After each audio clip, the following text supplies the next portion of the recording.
예. 날씨가 점점 여름 날씨가 되네요. 여름 날씨에도 불구하고 우리 장관님께서는 오셨어요. 그만큼 새날을 사랑하시는 거죠. 아 자 시작할게요. 새날 만에 아주 특별한 인터뷰. 오늘도 나오셨습니다. 정세현 전 통일부 장관님 나오셨습니다. 어서 오십시오. 예, 안녕하십니까. 반갑습니다. 장관님 목소리를 들으면 힐링이 돼요. 왜? 어떤 느낌이냐면은 내가 그냥 불안해 있을 때 우리 어르신 목소리가 들리면은 뭔가 내가 보호받는 느낌. 아, 다행이네요. 그런 목소리세요. 그러니까 목소리만큼은 대선 후보급이세요. 무슨, 어, 노 대통령 13주기 추도식 때 공식 추도사를 하셨잖아요. 예, 어저께, 예. 어떻게 하게 되신 거예요? 아마도 정세균 전 총리가 뭐 국회의장도 하고 총리도 했겠지만 최근 직책이 총리이기 때문에, 어, 총리라고 부르겠습니다. 사실은 정세균 총리하고는 나하고는 같은 집안 아니요. 아, 그러네요. 예, 내가 선배 대종회 회장이지. 내가 대종회 회장을 하고 그 다음에 이제 물려줬는데, 셋자가 같으니까 형제인 줄 알지만은 학년로는 나보다 3대 아래입니다. 증손뻘이에요. 근데 어쨌건 그런 연유로 해서 가깝죠. 그 갑자기 이사장님이 이번 추도사는 정세현 장관님이 하셨으면 좋겠다고 그런다고 이제 사무처에서 연락이 왔어요. 그래서 그런 종파주의로 하면 안 되지. 종파주의로 하면 안 되지 그랬더니 아니 뭐 꼭 해주시는 게 좋겠다고. 그러고 보니까 노무현 정부 그러니까 김대중 정부 마지막 통일부 장관을 하다가 노무현 정부에서 계속 제가 초대 통일부 장관으로 일을 하게 되지 않았어요. 그냥 특이한 경우입니다. 전혀 예상도 못했던 일이 일어났죠.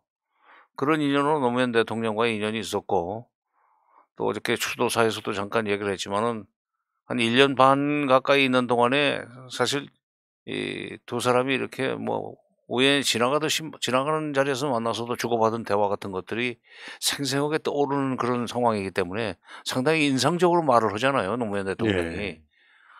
대단한 소위 설득력을 가지고 있는 변설가지요. 예. 그래서 이제 그러면 뭐 인연이 없는 것도 아니고 그래서 내가 하겠다고 가서 이제 그냥 했죠. 앞에 정씨 예, 백으로. 예. 백으로. 그렇지.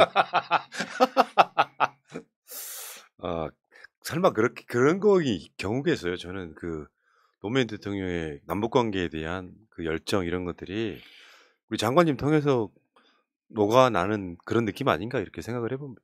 글쎄, 뭐 정세균 총리가 그것까지 생각하고 하지는 나는 않았다고 봐요. 종파주의로 했다고 보는데, 네.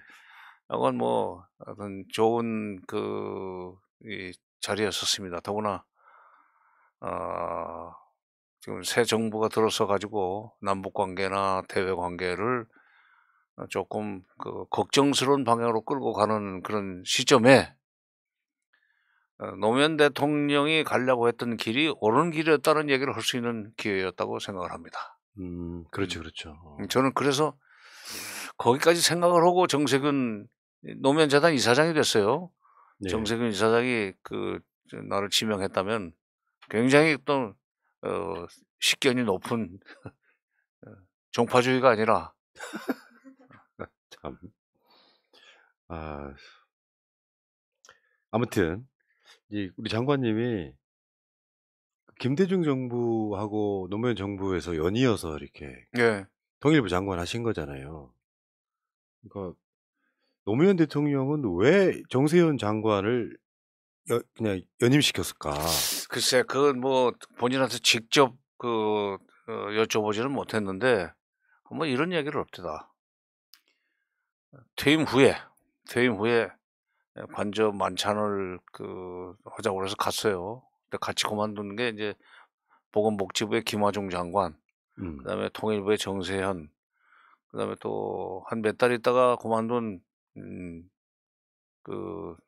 강금실 법무부 장관, 조영길 국방부 장관 네 사람을 초청을 했는데 강 장관은 안 오시고 세 사람이 이제 관저 만찬을 하는데 노무현 대통령이 이제 뭐 술에 한 몇 잔 들어가더니 내가 후보 시절에 보니까 우리나라 국무위원 중에도 미국에 대해서 막 뭐라고 하는 사람이 있습니다. 그래서 저는 그때 그냥 별 생각 없이 그 얘기 듣고 아니 누가 그런 짓을 해요? 그랬더니 에이 자기가 그래놓고 그러더라고. 그게 어떤 얘기냐면 김대중 정부 말년인데 그 부시 정부가 들어서 가지고 미국의 부시 정부가 들어서서 그 클린턴 정부 김영삼 정부 때 시작했던 경수로 사업, 대북 경수로 건설 사업, 지원 사업 이거를 이제 중단시키려고 그랬어요.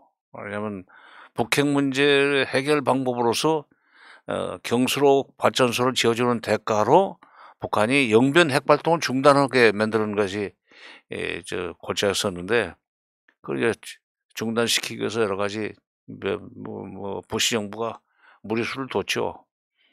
그런데 더 이제 결정적으로 조금 내가 한마디 할 수밖에 없었던 사건이 하나 있었죠. 그 경수로 건설 공사가 끝날 때까지 미국이 매년 100만 톤의 중유를 제공하기로 했는데 그거를 2003년 초부터 끊어버리겠다. 그런 식으로 결정을 했어요.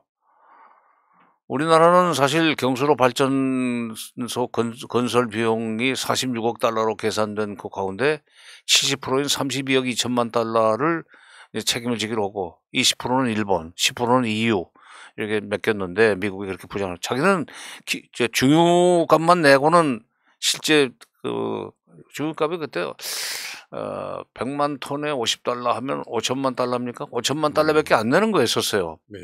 8년 동안 해봐야 공사를 8년으로 잡고 해봐야 4억 달러밖에 안 되는데 우리한테는 32억 2천만 달러를 이제 뒤집어 씌웠죠. 그때 김영삼 정부 때입니다. 어쨌건 뭐 돈이 많이 나가고 안 나가고의 문제가 아니라 공사가 진행 중인데 그걸 중단시키면 어떻게 되느냐. 내가 어느 조찬 간담회에서 질문이 나오길래 이렇게 얘기했어요. 미국이 좀 째째하다. 저렇게 큰 나라가 말하자면 중유를 제공하는 것도 3월부터 시작해가지고 2월까지가 이제 회기 연도로 돌아가면은 예고를 하고 잘라야지 막바로 다음 1월부터 잘라버린다는 식으로 하는 법이 어디 있느냐. 그게 아마 그때 선거가 12월 19일 날 있었고 12월 19일 날 있었고 당선자는 이제 12월 하순쯤 그게 내가 그렇게 얘기하는 기사가 신문에 난 걸 보고 우리나라 국무위원 중에도 미국한테 무조건 벌벌 기는 사람만 있는 줄 알았더니 대놓고 무슨 대드는 사람도 있구나 하는 인상을 받았던 모양이에요. 결이 딱 맞으신 거네. 글쎄. 네. 그것이 결정적인 이유였던 것 같고 또 하나는 1월 19일, 20일 그 즈음인데 그때 9차 장관급 회담을 김대중 정부 말년에 2003년 1월 달에 1월 중순에 9차 장관급 회담을 서울에서 열게 됐습니다. 그때 워커힐에서 회담을 했죠. 그런데 그때 북한 대표단이 이제 당연히 물러나는 김대중 대통령한테 청와대로 찾아가서 인사를 드리게 돼 있었어요. 그러자 언론에서 그리고 상당한 사람들이 전문가들이 온 김에 당선자한테도 인사를 하는 것이 좋지 않느냐 그렇게 얘기를 많이 하고 그게 또 기사화되고 뭐 사설로 나오고 칼럼으로 나올 때예요. 하루는 회담을 한참 하고 있는데 뭐 물론 24시간 회담하는 건 아니지만 이제 북한에서 요청이 오면은 바로 접촉을 시작해야 되는 그 틈새 시간에 연락이 왔어요. 당선자께서 좀 급히 보자고 하신다고. 이제 부랴부랴 쫓아왔죠. 당선자 사무실로. 지금 외교부 건물에 있었습니다. 그랬더니 먼저 이제 윤영관 교수 당시에 나중에 외무부 장관 되기 전이지만 윤영관 교수 그다음에 또 서동만 교수 상지대학에 나중에 국정원 기조실장 했던 그리고 세종연구소의 이종석 박사 셋이 이제 나란히 나오더라고 먼저. 그날 이제 앉아 있는데 문을 열고 노무현 당선자가 나와가지고 대뜸 언론에서 자꾸 북한 대표단을 만나라고 그러는데 통일부 장관 생각은 어떠세요? 그래서 내가 만나지 마십시오. 그랬더니 눈을 이렇게 크게 뜨고 쳐다봐요. 다들 만나라고 그러는데 이 사람은 만나지 말라고 그러니 이게 무슨 소리냐 이거지. 그래서 내가 왜요? 그래서 버릇 나빠집니다. 나중에 정식으로 대통령 그 취임 후 청와대에서 접견을 하십시오. 당선자 사무실에서 그 접견하는 것은 그건 모양새도 좋지 않고, 근데 남쪽에 내려가면은 뭐 높은 사람이고 낮은 사람이고 무조건 우리를 만나고 싶어가지고 목을 맨다는 식으로 자주 착각하게 만드니까 절대 그러지 마십시오. 그런 버릇 들여놓으면은 회담 일선에서 그들과 협상해야 되는 통일부 사람들은 매우 힘듭니다. 그랬더니 그래요? 하고는 그냥 두 말 안고 들어가 버렸어요. 그 두 가지가 아마 미국한테 절절매지 않는다. 북한에 대해서도 그야말로 버르장머리 나빠지니까 만나지 말라는 얘기를 하는 거 보면은 북한과 협상할 때도 밀리지는 않겠구나 하는 생각 때문에 계속 여러 사람이 그때 함안평에 올랐는데 나중에 국회의장들 다 하신 분들인데 난데없이 저런 낙점이 됐다고 기사가 나와서 그때는 뭐 때문인지 몰랐는데 지나고 보니까 두 가지였던 것 같아요. 그러니까 이 당선자 시절에는 북쪽 대표단 만날 필요 없다. 또 미국이 이렇게 예고도 없이 그냥 졸지에 공사를 중단시키기 위해서 중유 제공을 중단하는 것은 대국답지 못하다. 그렇게 가지고 어떻게 국제 정치를 하느냐. 미국을 혼내준 거. 그것 때문에. 근데 이 시대에도 장관님 같은 생각이 필요해 보여서 네. 이 시대의 현인이라는 표현 들으시잖아요. 그거는 이제 김어준 총수가 그랬죠. 좋아하시잖아요, 그 표현을. 예? 근데 아까 말씀하신 것 중에 근데 현이라는 말이 뜻은 좋지만은 사람이 어떻게 힘아다리 없어 보이는 거 아니에요, 그게? 그럼 뭐가 막 아니 어떻게 불러드리면 좋을까요? 아니야, 그냥 이름만 부르고 그다음에 적당하게 호칭 붙이면 되지. 현인까지는 뭐. 네, 그만큼 우리가 장관님을 존경한다 이런 의미고요. 예. 노 대통령도 인정한 거의 나이가 비슷하시잖아요. 지금 살아계셨다면. 오히려 나보다 한 살 아래죠. 네. 그 이제 개 띠고 나는 닭 띠니까. 아까 말씀 중에 정말 하고 싶은 얘기가 뭐가 있냐면은 윤석열 씨가 당선자 시절과 후보 시절에 일본 대사를 2번이나 만났단 말이에요.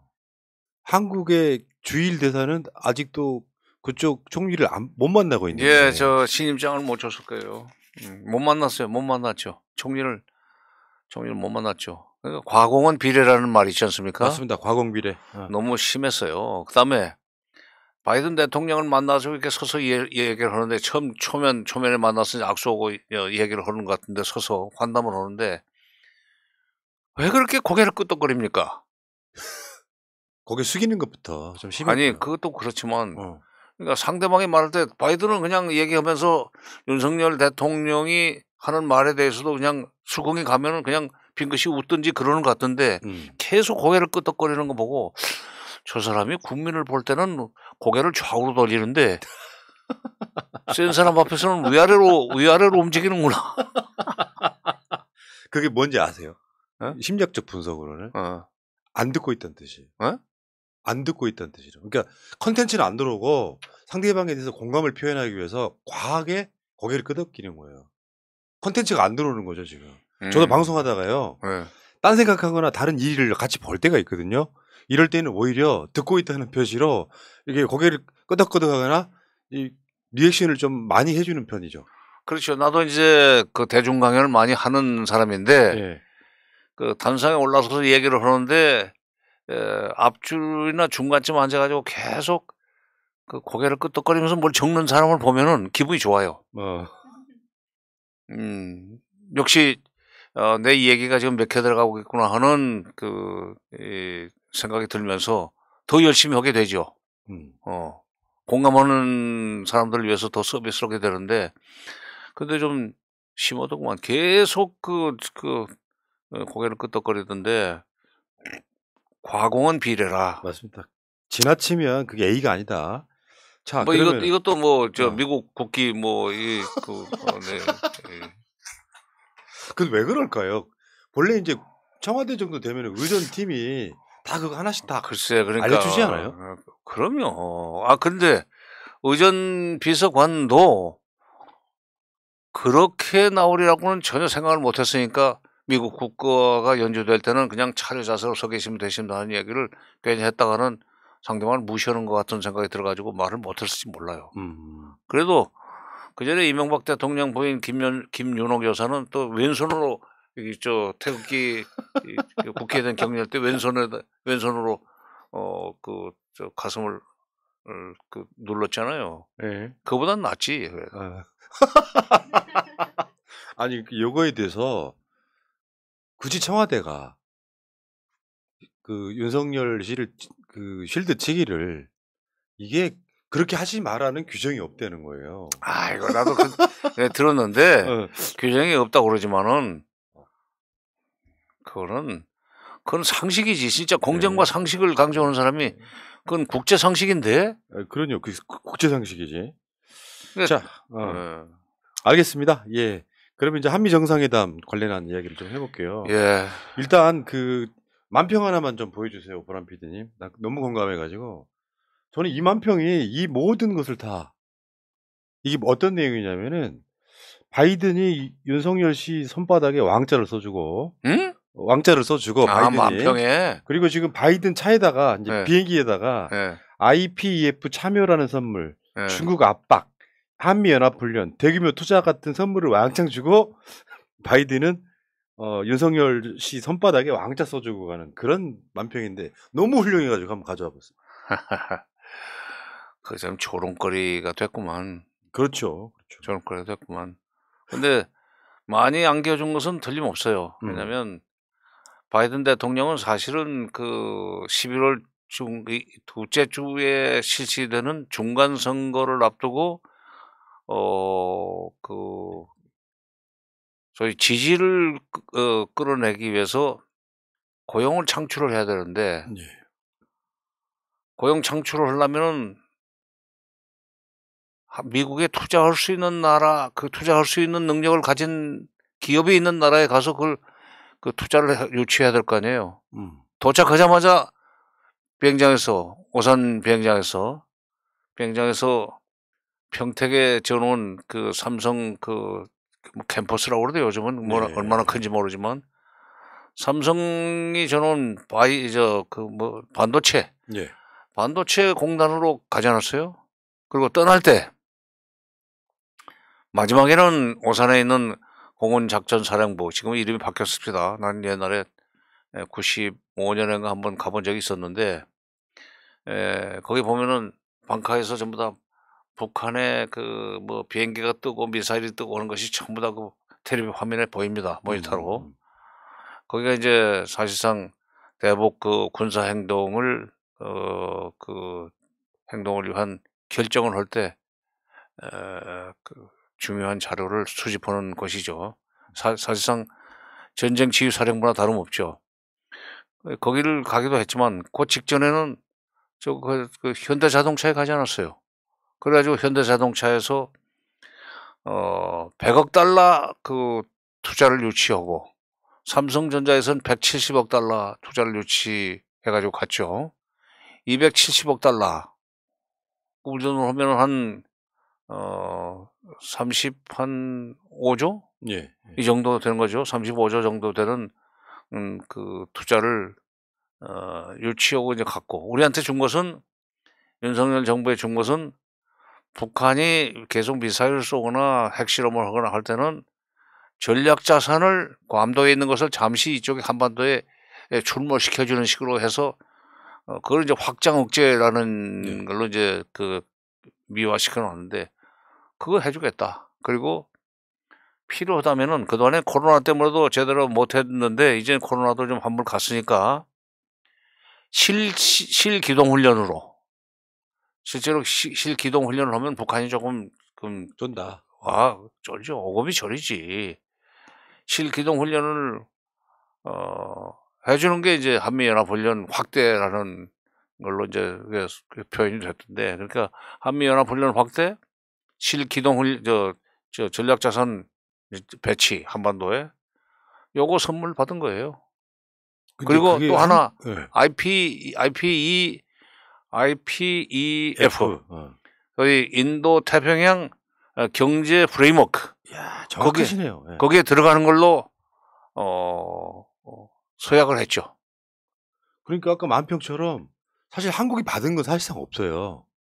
지금 미국이 실기동훈련 같은 거 하는 거를 굳이 이렇게 와서 하지 않아도 사실은 이게 가능한 이야기들이잖아요. 뭘 주지 않아도. 그렇죠. 그전에 코로나 전에 했던 거고. 아니, 그리고 확장 억제라는 말이 어떻게 보면 그 의미가 없다기보다는 좀 동맹이기 때문에, 한미 동맹이기 때문에 한국이 제3국으로부터 군사적인 위협을 받으면, 동맹이기 때문에 미국은 힘 닿는 데까지 그걸 도와주게 돼 있습니다. 말하자면 북한이 더 이상 도발을 하지 못하도록, 위협적인 행동을 하지 못하도록 억제시키는 그런 군사적인 조치를 취해주게 돼 있어요, 원래가. 그러니까 북한의 도발 수위에 따라서 거기에 상응하는 억제를 해주게 돼 있기 때문에, 북한의 도발 수위가 확장되면 이쪽 억제도 확장되게 되어 있는 것이 동맹의 원리인데, 그걸 굳이 이번에 와서 마치 새로 약속을 받아낸 것처럼 또 이제 좀 홍보를 하대요. 그래서 언제는 한미동맹을 재건한다고 그랬다가 미국에서 싫어하니까 그 말은 못 쓰고, 왜냐하면 재건이라는 말을 쓰려면 문재인 정부 때 한미동맹이 파괴됐다는 전제하에 나오는 단어가 재건입니다. 예. 근데 동맹인데 한쪽만 잘못이 있겠어요? 바이든 정부도 잘못이 있다는 얘기가 돼버리거든. 예? 그러네요. 그럼요. 아니, 손뼉도 마주쳐야 소리가 나는 건데, 파괴가 되려면은 바이든 정부도 일을 안 했든지, 아니면 동맹 강화 쪽으로 아니라 파괴 쪽으로 일을 했어야만 파괴라고 규정할 수 있는데, 그렇게 문재인 정부를 비판하려다가 보니까 바이든 정부까지 비판하는 결과가 됐고, 그게 돼서 미국에서 상당히 불쾌했을 겁니다. 그러다 보니까 강화라는 말로 이제 바꾸기는 하던데, 내가 볼 때는 특별히 강화한 건 없어요. 다만 강화한 것이 있다면, 뭐 한미연합훈련을 그동안에 이 지휘소 훈련, 그러니까 시뮬레이션식으로 할 수밖에 없었던 것은, 뭐 우리가 북한한테 매달리고 북한한테 끌려다니느라고 규모를 줄인 건 아니고, 코로나 때문에 예. 실기동 훈련을 할 수가 없었어요. 위험하지. 그리고 벌써 3년이 돼 갑니다만은, 2018년 4.27 판문점 회담, 9.19 평양 회담, 9.19 군사 분야 합의서의 연장선상에서 자진해서 한국 정부가 미국을 설득해 가지고 한미 연합 훈련 규모를 축소시키고, 또는 가능한 한 지휘소 훈련, 시뮬레이션으로 끝내자 하는 식으로 가지고, 문재인 정부 기간 동안에 한미연합 훈련은 좀 여러 다운그레이드 돼 있었습니다. 이것을 다시 붐업을 시키겠다는 건데, 코로나 끝나니까 정은경 질병관리청장이 까만 머리로 들어왔다가 완전히 하얀 머리로 돼서 나갈 때까지 하루에 1시간씩밖에 못 잤다고 그러더군요. 그렇게 해서 그래가지고 코로나 사실상 퇴치시키고 나니까 이제 새 정부가 들어서게 됐는데, 코로나가 좀 뜸해지니까 바로 이제 한미연합 훈련 강화하겠다. 물론 북한이 금년에 지금 16번 미사일 발사를 했습니다. 그다음에 핵실험도 곧 실시할 것 같은 그런 이제 기미를 보이고 있고 하기 때문에, 새 정부로서는 북한이 계속 그런 일을 하지 못하도록 눌러놔야 될 필요는 있어요. 그러나 한미연합훈련을 더 세게 한다고 해서 그게 눌려지는가? 그건 아니에요. 반발만 사는 아, 경우가 글쎄요. 아니, 많잖아요. 그리고 북한은 자기, 우리 쪽에서 우리가 할 일을 그냥 우리 일정대로 해 나가듯이 북한도 자기들이 해야 될 일은 자기 일정대로 해 나가는 거예요. 그러면서 이제 그것이 서로 더 나쁜 쪽으로 발전하지 않도록 하기 위해서 어떤 때는 이제 물밑 접촉을 통해 가지고 물밑 협상을 통해서 회담으로 이제 넘어간다든지 이렇게 이제 판이 바뀌게 돼 있는데, 바로 그걸 너무 그렇게 받아내기 위해서 미국한테 너무 좀 과하게 대접을 하더라. 뭐 삼성전자 데리고 같이 가고 하는 거야. 어, 그 그러나 정부에서 삼성전자로 하여금 미국에 투자하도록 설득을 했기 때문에, 그래서 바이든 정부를 좀 바이든 대통령을 기분 좋게 만들어 줘야 윤석열 대통령 입장에서 받아낼 걸 받아낸다. 안보 면에서 좀 받아낼 것을 받아낸다는 계산을 했기 때문에 그렇게 움직인 거 아니겠어요? 경제적으로 엄청난 이득을 안겨주고 심지어 IPEF까지 안겨주고 우리가 받아낸 것은 확장 억제. 그거 당연한 하나입니다. 거를 그거 당연한 하나입니다. 거를 동맹이기 때문에 그것은 예. 당연한 거예요. 그걸 안 줘도 되는 건데, 그러니까 음. 물론 뭐 저는 이렇게 생각해요. 문 대통령이 미국 갔을 때 아니, 그냥 그게 다 머릿수대로 배급 나오게 됐는데 괜히 그 백 써가지고. 좀 먼저 먹겠다 같은 건데, 먹는 그릇은 똑같은 거죠. 아, 자, 근데 그러니까 대북 강경 노선이라는 것도 그런 것 같아요.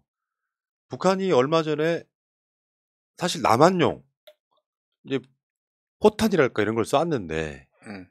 요거를 NSC도 안 열고 왜 안 열었냐 했더니 그렇게 중대한 사안으로 보지 않는다. 그러니까 사실은 윤석열 정부가 표방하는 게 그렇게 어떤 자기들 결대로 뭔가를 하는 것도 아닌 것 같은 거예요. 그러니까 사안 사안마다 좀 무능력해 보이는 측면이 있는 거예요.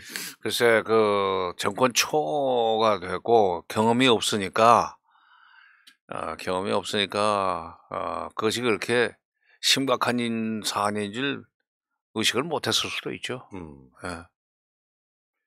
근데 사실 바이든이요, 일본 가가지고 일본 안보리 상임이사국 진출 이야기를 하더라고요. 그러니까 어떤 느낌이냐면 한국한테는 선물 보따리 받고 가서 사실 일본 챙겨주는 느낌도 좀 있어요. 약간 배신감 느낀다고나 할까? 일본 뭐요? 일본 챙겨주는 느낌. 근데 안보리 상임이사국 안 됩니다. 안보리 상임이사국 들어가면 안보리 상임이사국 기존 5개 국가가 다 동의를 해줘야 들어갈 수가 있는데, 지금 중국이 넣어주겠어요? 일본이 넣어주겠어요? 중국도 지금 남경 학살이라는 과거사 문제 때문에 일본에 대해서 계속 지금 과거사 문제를 놓고 사과를 요구하는 그런 입장이에요. 더구나 지금 우크라이나 사태 때문에 편이 미국, 일본이 한 편이고 중국, 러시아가 같은 편이 되는 그런 상황에서 중국, 러시아가 동의를 할까요? 물론 안보리 상임이사국 일본 진출은 불가능한 거겠지만 립서비스에 불과하고 다만 이제 안보리 상임이사국으로까지 승격될 수 있다는 희망을 일본 국민들한테 줘가지고, 지금 기시다 총리라고 그러지만 사실상 그건 아베의 소위 이 각계무시에 불과하니까 아바타에 가까운 아바타죠. 사실 저 아베 내각이라고 봐야 돼요. 아베가 지금 꿈꾸고 있는 소위 개헌을 통한 헌법 구조, 자유대의 해외 출병, 자유대가 그러니까 지금은 밖에 못 나가니까 자유대인데 셀프 디펜스에 끝나지만은 재패니스 소위 아미, 일본 군을 좀 만들고 싶어 하죠. 해외 출병할 수 있어야만 비로소 군대가 되는 거죠. 아미가 되는 거죠. 그래서 그런 헌법 구조를 고칠 수 있는, 고쳐서라도 우리가 군사적인 역할을 해야만 안보리 상임이사국도 될 수 있다는 국민적 기대가 일어나도록 만들려고는 일종의 이 아지프로급의 활동을 선물을 준 겁니다. 예. 일본이라고 하는 나라가 지금 현재 조만간 선거가 없답니다. 한 2년 동안. 그러니까 요거를 그 기간 안에 이 평화헌법 8조를 이제 바꿔내야 되는 상황인데 일본에서 반대가 많은 거죠. 사실 일본 국민들 상당수는 중립국 같은 그런 나라를 원하는 사람들이 꽤 있는 것 같아요. 뭐 일부 지식인 중에 그러나 아주 거기도 선거로 모든 걸 결정하는 그 국가인데 그걸 또 일본은 난 솔직히 말해서 민주주의 국가라고는 아니고 봅니다. 아직까지는. 예, 그렇죠. 선거가 있다고 해서 다 민주주의는 아니요. 선거가 있어서 민주주의면 북한도 민주주의게? 북한도 선거 있어요. 그렇죠. 99% 나오니까 그렇지. 그렇지. 그러니까 지금 아베는 다시 지금 아베가 지금 2번 총리를 했거든. 푸틴처럼 또 총리가 되려고 하는 거 아닌가 하는 그 얘기를 하는 사람들도 있더라고요. 일본 전문가 중에. 그러니까 지금 아베가 이 전국을 돌면서 헌법을 개정해야 된다는 연설을 하고 다닌다고 그러더라, 요즘. 음. 그건 맞춰준 거야. 그러면서, 그런 일본의 소위 그 갈증을 해소해주면서 일본 극우파들 갈증을 해소해주면은 일본에서도 미국한테 경제적인 그런 반대가 불을 주지 않겠는가. 그걸 걷어가지고 가서 11월 중간선거에다 이제 중간선거를 그에 활용하려고 그러는 철저하게 지금 세일즈 외교를 하고 한 그렇죠, 거예요. 그렇죠. 근데 좀 저는 자괴감 들었던 게요. 미국한테 막 잘 보이려고 일본과 한국이 경쟁한 느낌. 한국이 이따가 그 이야기가 좀 나오겠습니다만 중국과 미국을 어느 정도 이렇게 중간 다리에서 중국도 한국한테 뭔가를 주려고 노력하고 이 과정을 만드는 게 아니라 한국과 일본이 미국에 그냥 줄 서 있는 느낌이 드니까 굉장히 자괴감이 들더라고요. 글쎄, 그러니까 문재인 정부 때까지만 해도 미국과 중국 사이에서 등거리를 유지하면서 미국을 섭섭하게 하지 않는, 미국이 섭섭하지 않게 만들면서 동시에 중국도 섭섭하지 않게 만드는 그런 식의 외교를 이제 펼쳐왔죠.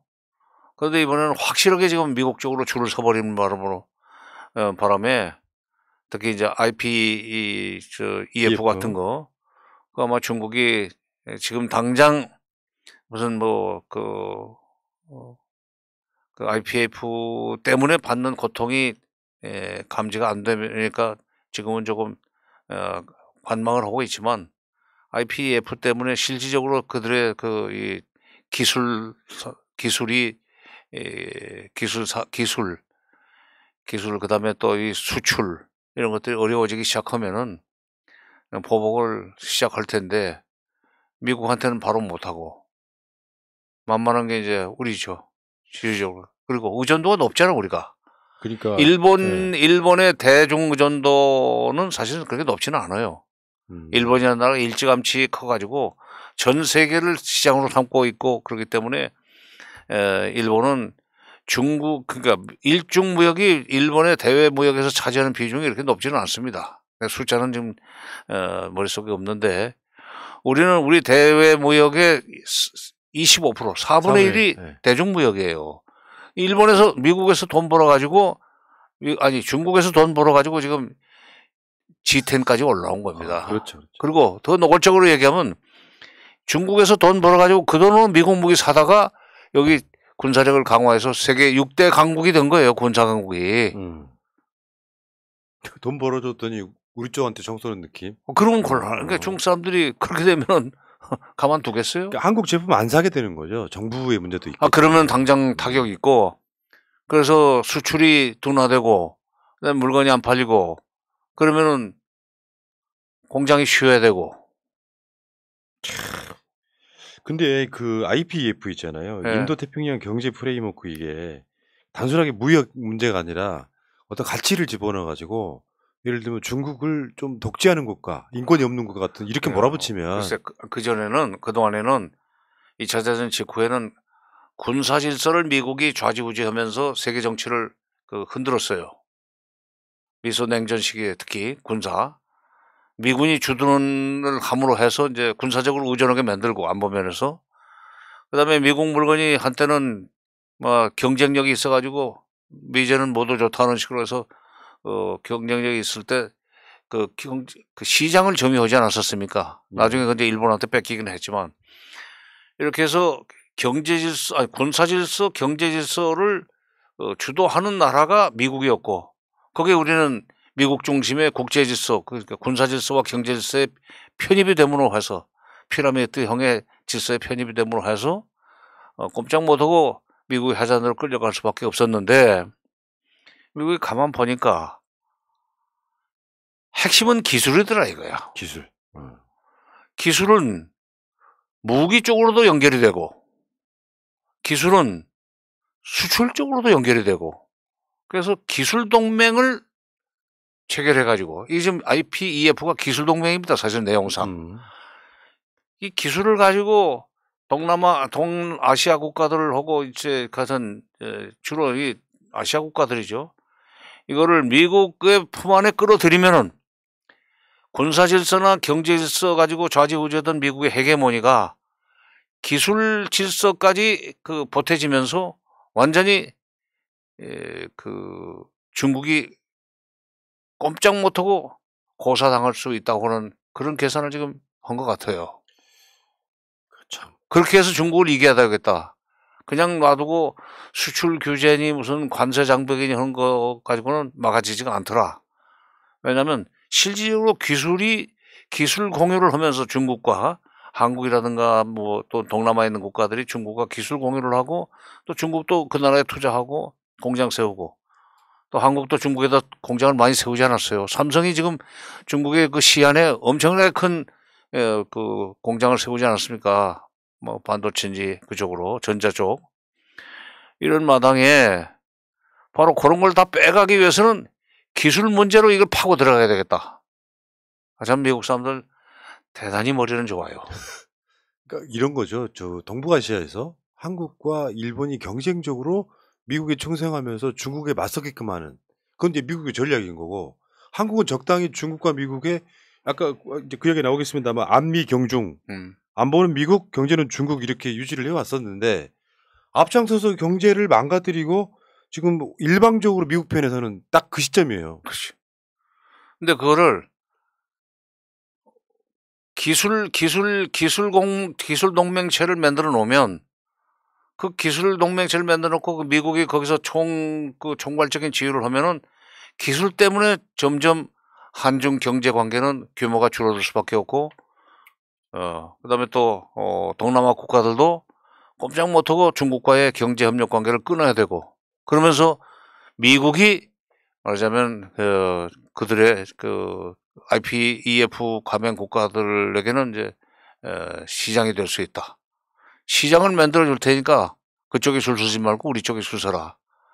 이런 큰 기반을 닦고 나가는데 그거를 한국에 와서 시작을 하고 갔다. 그리고 일본에 가가지고 도쿄에서 IPEF 회의를 개막하지 않았습니까? 정식 출범을 선언했다면서요. 그러니까 한국은 코드 하나 가입하는 것도 굉장히 그 두려워하면서 아니 두려운 게 우리가 아니 그 진보 성향 사람들이 코드 들어가는 걸 두려워했지만은 그리고 윤석열 그 대통령은 후보 시절부터 코드에 가입하겠다고 큰 소리 쳤죠. 선제공 타격하겠다. 북한이 조그만 미사일 쏠 가능성이 있으면 미리 감지해서 선제 타격하겠다. 두 번째 그걸 확실하게 누르기 위해서는 코드에 가입을 하겠다. 사드 배치를 추가로 요청하겠다 하는 얘기들을 했었는데 그렇게 들어가고 싶어하는 코드 미국에서 막상 뭐 한국은 들어올 필요 없다. 그 이제 뒤에서 장난친 건 일본이고 한국이 위상이 높아져 가지고 코드는 사실은 넷이라는 뜻이기 때문에 이제 한국이 들어가면 코드 그렇죠. 플러스가 돼야 됩니다. 들어오면은 한국이 오히려 코드 안에서 일본이 그 누렸던 소위 월적주의를 뺏어갈 것 같으니까 일본은 못 들어오게 만든 거예요. 그것도 모르고 자꾸 들어가려고 하다 거절당하지 않았어요. 그 대신 IPEF로 들어와. 장관님, 그 예를 들면 약간 이제 호구된 대한민국이라고 제가 표현했잖아요. 이런 측면, 그러니까 미국한테 선물 보따리를 안기면서 북한 비핵화에 관련해서 어떤 진전된 메시지를 내줬다면 우리는 그렇게 많은 것을 잃는 거라고 생각하지 않는데 일방적으로 주고 북한과의 관계에 대해서 우리가 요 한미 오킹 그룹 이야기도 하고 있습니다만 미국이 북한의 요지 자체가 아예 없는 상태로 끝나는 거잖아요. 그렇죠. 그러니까 비핵화 관련해서 한미 정상이 북한을 확실하게 비핵화시키기 위해서 이러이런 조치를 통해서 북한이 협상장에 나올 수밖에 없도록 만들고 비핵화 이 프로세스를 시작할 수밖에 없도록 밀어붙이겠다. 말하자면 방법론이 들어가 있는 비핵화 관련 논의였으면은 그나마 그게 수학이라고 할 수 있는데, 비핵화를 얘기하면서도 비핵화를 할 수 있는 한미 간의 공통된 무슨 전략이라든가 이 행동 준칙 같은 건 일체 거론이 안 됐어요. 오히려 북한이 핵을 가지고 요구를 하면은 그 핵 억제를 위해서 전략 자산을 한국에다가 한반도에 배치를 한다든지 하는 식의 그냥 허나만한 진짜 허나만한. 아니, 그리고 북한이 이미 핵을 가지고 또는 미사일을 가지고 도발을 했는데, 그래서 국민들은 전쟁 공포 때문에 불안하게 떨고 있는데, 솔직한 얘기로 괌도에서 비완비 같은 그 엄청난 그 전폭기가 쫙 나와서 그냥 오 하면서 한반도 상공 돌고 들어가면은 계속 떠 있을 수도 없고, 그러고는 끝이에요. 그게 어마어마한 무기라면서요. 검은 백조? 네, 그렇죠. 네. 이상해. 백조가 검은 게 어디 있어? 그러네. 그게 한반도 상공에 뜨는 것 자체가 북한한테는 지난 한번 2016년 박근혜 정부 시절입니다. 2016년 1월 6일 날 북한이 핵실험을 했어요. 2016년 북한이 핵실험을 하고 2월 8일 날 이 미사일 발사했습니다. 그랬더니 2월 10일 날 바로 박근혜 정부에서는 개성공단 폐쇄 명령을 내려버리고 12일부로 기업들이 다 철수를 했는데, 그러고 난 뒤에 9월 9일 날 북한이 9월 9일은 구구절이라고 해서 정권 수립 기념일입니다. 10월 10일 날은 노동당 창건 기념일이고, 구구절 날 또 핵실험을 했어요. 5차 핵실험을. 네. 1년에 핵실험을 2번 했습니다. 박근혜 때. 그랬더니 그때 이제 미국에 부탁을 해가지고 9월 9일 날 그러고 10월 초인가 9월 말인가 어디야 괌에서 비완비가 한번 떴어요. 네. 쭉 하면 그게 이제 확장 억제입니다. 전략 자산에 한반도 배치고, 한반도 배치는 그러니까 그걸 갖다가 평택 오산 공무원 기지에 놔두는 게 아니고 괌에다 놔두고 필요하면 한번 행차해 주는 게 전략 자산에 한반도 배치를 하는 거예요. 아니, 사또 떠났는데 나팔 불면 뭐노? 알겠습니다. 자, 아니 그것이 성과라고 국민들한테 인정받고 싶어하는 모양인데, 국민들도 그게 사실은 공허한 것이라는 것을 사전에 억지로, 그러니까 북한이 핵실험도 더 이상 못하게 하고 미사일도 발사도 못하게 하려면 바로 호랑이를 잡기 위해서는 굴 속으로 들어가야 된다는 말이 있듯이, 북한과 직접 만나서 더 이상 그런 행동을 하지 못하도록 여러 가지 장치를 만들어야 그게 정책이고 전략이고 국가 정상들이 취해야 될 태도지, 그거를 그런 일을 또 하면은 전략자산 배치를 통해서 북한으로 하여금 겁을 먹도록 만들겠다. 그런데 북한 지나고 나면 또 해요. 네. 우리가 보수 정권 때마다 그런 점이 분노하잖아요. 그러니까 북한을 계속 자극해가지고 어떤 경우는 적대적 공생관계라는 소리 들을 정도로 그걸 그냥 이용해 먹는 느낌. 그러니까 한 발짝도 진전 못 시키는 거. 이제 그게 이제 군사정권 때 했던 수법입니다. 사실은 대북 적대 의식을 고조시키고 우선 내부적으로 북한을 자극해서 북한이 대남 도발적인 위협적인 도발 행위를 하도록 하면 다시 그걸 가지고 대북 적대 의식으로 국민들이 뭉치도록 하고, 이럴 때 지도자는 민간 가지고는 안 되고 역시 군인이어야 된다 하는 그런 식으로 해서 우리가 지금 군사 정권이 61년부터 시작해서 92년까지 몇 년입니까? 30년이 넘게 시달리지 않았어요. 근데 지금 보수 정권들이 바로 그 군사 정권 때 했던 바로 반복의식, 이것을 국내 정치에 좀 써보려고 그러는 경향이 좀 있었죠. 지금 현재 윤석열 씨가 그거잖아요. 이명박 박근혜 정부 때도 반부의식을 일단 자극을 해서 그래서 대통령 중심으로 뭉치도록. 예. 윤석열 대통령도 거기에 지금 그 상당히 매력을 느끼고 있는 것이 아닌가. 그러니까 그 뭔가 뇌라는 것 자체가요. 상당히 입체적이어야 되거든요. 스테레오타입이어야 되는데 완전 모노타입이 돼갖고 있죠. 북한은 그렇게 다루는 거라는 인식밖에 없는 것 같아요. 네. 그리고 사실은 거기에 관련돼서는 미국이 이득을 보고 우리나라 그 일부 보수 세력이 이득을 보고 국민들은 손해를 보는 그런 구조다. 자, 그러면 지금 중국은 어떻게 나올지 이제 우리가 대충 예상은 되지 않습니까? 그러니까 기껏 우리나라에 돈 벌게 줬더니 미국 좋은 일만 시키고 있는 지금 그런 상태인 미국 거예요. 좋은 일만 시키면 좋은데 네. 결국 한국이 미국 그 좋은 일을 시키는 동안에 중국의 경제가 침체될 가능성이 있다 이거예요. 그러면 가만 안 있죠. 야, 이거 좀 두렵네요. 이게 윤석열 정권이요 이렇게 표현했어요.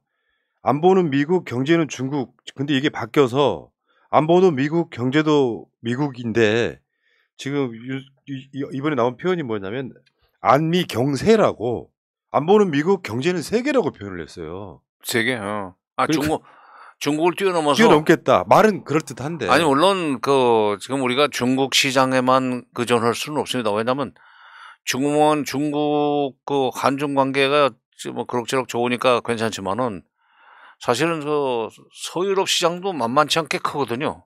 유럽 시장도. 그래서 중국 시장의 그 한중 무역의 규모를 그 25%까지 차지하게 만드는 것은 대단한 성과지만은 이제 중국이 아니라 중국 이외의 부자 나라들. 중국은 인구가 많기 때문에 시장으로서 그 경쟁력이 있고 유럽 국가들은 인구는 뭐 적지만은 돈이 많기 때문에 시장으로서 또 가치가 있는 거 아닙니까? 그쪽으로 나갈 생각을 해야 되는 것은 이제 이 윤석열 정부 들어서기 전부터도 사실 많은 전문가들이 그런 얘기를 했었어요. 근데 중국을 불편하게 만들면서 세계로 나가면 살 수 있을 것 같은 그건 아니야. 그럼 당연히 아니죠. 그러니까 왜냐하면 이미 중국도 그냥 중국 그 본토 안에만 갇혀가지고 사는 게 아니라 중국도 이미 뭐 실핏줄처럼 전 세계 경제적으로 연결되어 있단 말이에요.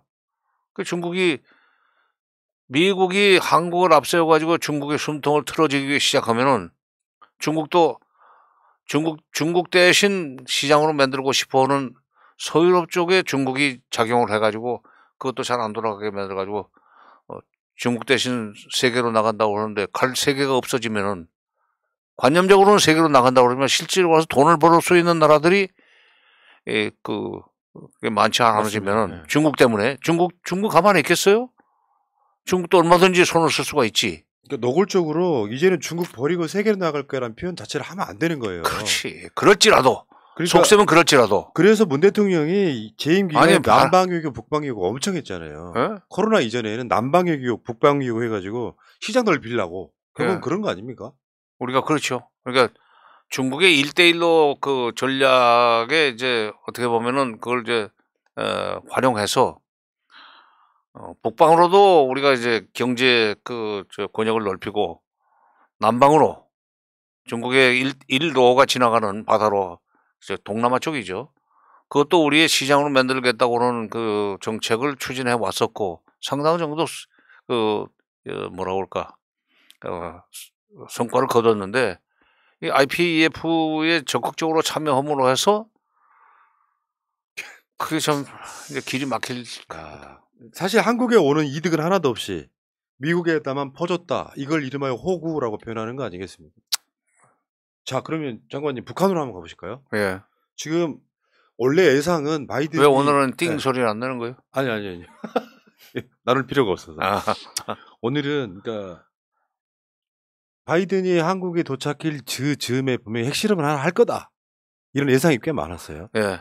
그런데 오히려 그 현철해 음. 인민군 원수 장례식에 지금 김정은 위원장이 딱 등장을 하는 상황인데 장례식 때문에 안 한 걸까요? 아니면은 아니 그건 아니고 어. 코로나가 아마 여기 말하자면 5월 12일 날 새벽 2시에 노동당 정치국 회의를 열어 가지고 코로나가 지금 심해졌으니까 철저하게 말하자면 록다운을 하고 뭐 필요한 물자 같은 것은 국가가 책임지고 다 보급을 해야 된다는 식으로 해서 방역 총사령부를 만들지 않았어요? 비상방역 사령부인가 그럴 거예요. 그걸 만들어 가지고 우리 질병관리청처럼 만들어 가지고 방역사령부의 지시는 바로 당 중앙의 지시로 생각해도 된다. 그런 정도 권위를 부여하면서 코로나 막는데 온 힘을 다 쏟았죠. 12일부터. 그러니까 근데 아직 지금 뭐 조금씩 가라앉고는 있다고 그러는데 아직도 코로나가 유행을 하고 있고 코로나인지 그냥 발열인지 모르지만 유행을 하고 있고 밖에서 중국에서 뭔가 지금 방역 물자가 들어오기는 하는 것 같은데 중국이 대주니까 그러나 그거 가지고는 태부적이고 그런 상황에서 핵실험을 하려면 제일 좋은 것은 트럼프 그쪽으로서는 미국을 약 올리고 한국을 곤란하게 만들려면은 바이든 대통령이 여기 와 있는 날에 때려버려야 됩니다. 핵실험을. 그렇죠. 근데 그때가 코로나가 한참 번성을 할 때니까 그 코로나 때문에 그랬을 가능성이 난 높다고 봐요. 예. 현철의 때문에는 뭐 그건 그런 얘기가 있어요. 그 현철의 인민군 원수가 사망한 이유가 코로나19 때문이라는 이야기도 있어요. 그건 나이 들어가지고 현철은 나이가 많죠. 현철은 나이가 많기 때문에 가벼운 무슨 감기 같은 것이 걸려도 금방 그쪽으로 넘어갈 수 있는 가능성이 많죠. 그 현철의 원수가 김정은 위원장의 스승이라고 알려져 있더라고요. 그렇죠. 예. 그러니까 각별할 수밖에 없는 측면이 있는 거예요. 지금은 그 사람이 이제 그야말로 원로이기 때문에 별로 실제로 뭐 핵폭탄을 만들거나 미사일 개발하는 이 현직에는 있지 않지만 뭐 김정은의 뭐 스승일 뿐만 아니라 김정일한테도 그 김일성 때부터 쫙 군대에서 일을 했던 사람 아닙니까? 북쪽은 한번 취직을 하면 평생 직장이에요, 그게. 철밥통이네요. 철밥통 처리자. 철밥통 처리자라고 그러지. 네. 옛날 같으면은 그 왕자를 가르치던 스승 같은 뭐 그런 역할이었던 것 같습니다. 예. 자, 그러면 이제 사실은 윤석열을 지지하지 않았어도 민주 시민들은요, 대한민국이 망가지는 거 싫은 거고요. 그리고 그 한반도에 막 전쟁의 기운이 들이오는 거 싫은 거잖아요. 좀 잘해주면 좋겠는데 지금 이 방향성으로 가면은 경제 및 안보 같은 것들이 망가질 가능성이 보인단 말이에요. 뭐 방법이 있습니까? 글쎄 그야말로 명약 관할하는 사자성어가 있듯이 이대로 가면은 경제도 어려워지고 안보는 더더구나 뒤숭숭해질 텐데 큰일 났다 하는 생각을 하지만 또 이제 우리 같은 사람이 나서 가지고 얘기를 하면은 좀 싫어하는 것 같아요. 응? 말하자면 정파적 입장에서 무조건 대책 없는 비판만 한다고 생각하는 것 같은데 그건 아닙니다. 공무원 생활을 제법 오래 했던 사람으로서 그야말로 늘공 출신으로서 이제 장차관까지 하고 나온 사람인데 이명박 전 대통령이 두고 쓰는 문제가 내가 해봐서 하는 데라는 거였다는 거 아니에요? 그렇죠.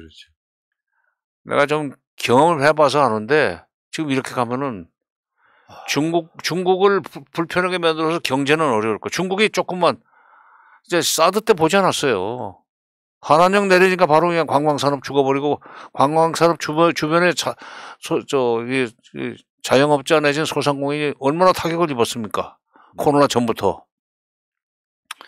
그다음에 북한을 상대하는데 어떻게든지 협상으로 북한이 나올 수밖에 없는 소위 인센티브를 줘가면서 한미가 합의를 해서 북핵 회담이 시작될 수 있도록 해야 되는데 북한이 비핵화를 하면은 적극적으로 북한의 경제 발전을 도와주겠다는 얘기만 하고 이번 한미 정상회담에서도 북한이 핵을 가지고 남한을 위협하면 미국도 한미도 핵 억제력을 강화할 수밖에 없다는 식으로 얘기를 하는데 억제력을 강화한다는 얘기는 북쪽으로서는 핵을 쓰겠다는 얘기로 들을 거예요 아마. 그러면 4월 25일 날 김정은 위원장이 그 조선인민군 창건 90주년 기념식 열병식 끝나고 난 뒤에 했다는 연설에서 그동안에는 핵을 우리가 자유수단으로 말하자면 상대방이 우리를 치면 거기에 그걸 저항하는 수단으로 쓰려고 했었는데 이제는 선제적으로 우리도 핵을 쓸 수 있다는 식으로 연설을 해버리지 않았어요.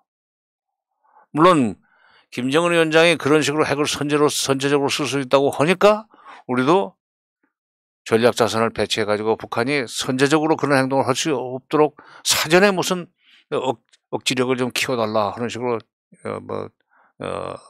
미국한테 그 매달려가지고 그 약속은 받아냈는데 그거는 이제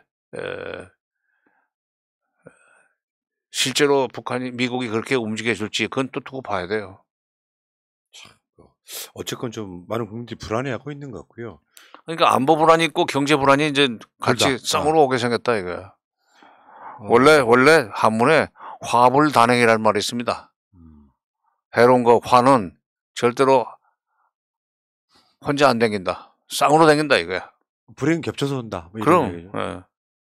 사실은 안보나 우리가 문재인 정부 때 우리가 했던 이야기이기도 한데 안보나 평화가 오면 경제가 따라오잖아요. 또. 그렇죠. 같이 묶여 있는 거잖아요. 우리가 왜 정치와 경제를 먹듯이. 아니 그러니까 코리아 리스크란 말이 있잖아요. 코리아 디스카운트. 한반도 안보 상황이 불안해지면 증권 시장이 출렁거리잖아요. 그리고 수출이 안 되고 그 경제 내려가지. 그러니까 경제가 안보고 안보가 경제란 말이야. 그런 의미에서 지금 안보를 미국한테서 확실하게 보장받았기 때문에 경제는 안정적으로 발전할 거라고 얘기하고 싶겠지만 이제 우리 경제가 이 반도 남쪽 안에서 그냥 오글오글 하는 경제가 아니라 수출을 해서 먹고 사는 나라고 중국을 최대 시장으로 수출 시장으로 삼고 있는 나라가 중국이 결국 자기 방어 차원에서 한국을 괴롭힐 수밖에 없는 그런 일을 좀 이번에 시작을 했다 이거예요. 지금 윤석열 씨 정권이 하고 있는 방식이 김대중 대통령 이전에 보수 세력들이 했던 똑같은 방식이잖아요. 그래서 햇볕 정책이라는 게 나온 거 아니에요? 글쎄, 그래서 이제 80년대 사고 방식에 머물러 있다 그래서 뭐 빙하 타고 온 둘리니 뭐 이런 얘기를 하던데 냉동 인간이. 근데 하여튼 가만 보면 나는 요즘 인사 같은 걸 보면서 모두 검사 일색으로 막 그냥 임명하잖아요. 5.16 직후에 그랬거든. 군인들 병과에 따라서 그냥 넌 어디 응? 예를 들면 공병 출신이면은 원래 공병이 병과면은 건설부 장관.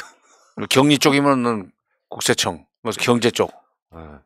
이런 식으로 검사들을 그냥 사방에다 박는데 오늘도 지금 법무부의 인사 담당관 자료관 그것도 이제 검사를 했겠죠. 검사를 너무 국정 전반에 막 배치를 하는 거 보면은 참 시험 한번 사법 시험 한번 합격했다고 해서 모든 걸 다 할 수 있다고 생각하는 건 참 알겠습니다. 그러니까 저는 이렇게 생각합니다. 시대를 읽을 수 있는 능력이 있어야 그런 사람을 현인이라고 부르는 거고요. 시대를 읽지를 못하고 그냥 아주 좁혀서 생각을 하면 정파의 이익에만 부합을 하면 나머지 국민들이 공감하지 않고 근데 내가 후보 시절에 토론할 때 보니까 제가 검사만 26년을 했습니다. 수사만 26년을 했습니다 하는 그거를 이제 자기가 능력이 있다는 뜻으로 얘기를 하던데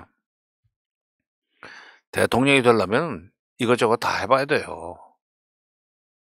너무 외길만 걸어온 사람이 얘기를 걸어온 사람은 나처럼 그냥 통일 문제 얘기를 걸어온 사람은 이런 데 와서 방송이나 하는 거야. 그리고 자기 분야 일만 하고. 근데 대통령은 경제도 알아야 되고 외교도 알아야 되고 통일도 알아야 되고 그다음에 사회 문화도 알아야 되고 심지어 이제 질병 문제까지에 대해서도 물론 이제 참모들의 설명을 듣고 이해를 하면 되지만 너무 이 외골수로 일을 하려고 그러는 것 같아요. 인사에서 특히 검사 일색으로 하는 거 보고 아이고 야 저거 해도 될까? 검사들이 뭐 사법시험을 한번 합격한 뒤에는 그다음에는 일만 했지 인문학적 소양은 별로 없을 텐데 인문학적 책 독서를 많이 한 사람은 실제로 자기 경험 안 해도 대리 경험 비슷하게 해서 뭔가 지금 세상이 어떻게 돌아간다는 건 압니다. 근데 뭐 눈사람 가서 술 마시기나 좋아하시는 분들이 뭘 참. 아이고. 잘 알겠습니다. 그 룸사롱 가서 술을 먹어도 음. 그냥 파워를 가지고 있는 사람이 룸사롱 가서 술을 먹을 때는 이게 사람들이 어떻게 사는지를 안 보여요. 뭐 그게 없이 그냥 어렵게 그렇게 그 파워가 없지만은 돈은 좀 있거나 아니면 친구들과의